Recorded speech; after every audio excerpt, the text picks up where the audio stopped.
बतानी जी ए जी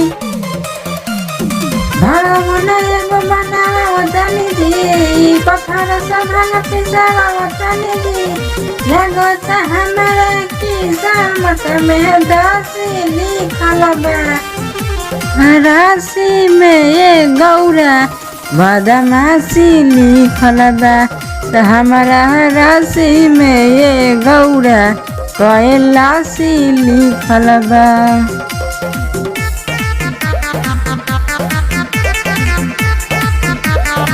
मरो राशि में ये सोना कैलाशी लिखल बा।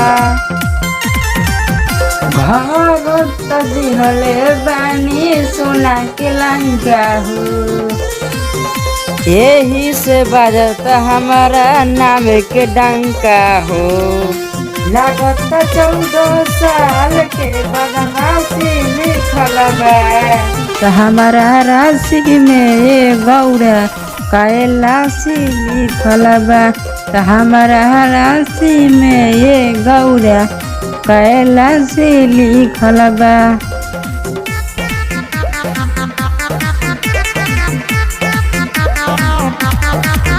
तो हमारा राशि में ये गौरा कैलाशी लिखल बा। कृष्ण बेदर्दी बानी हो गइल रेडी हो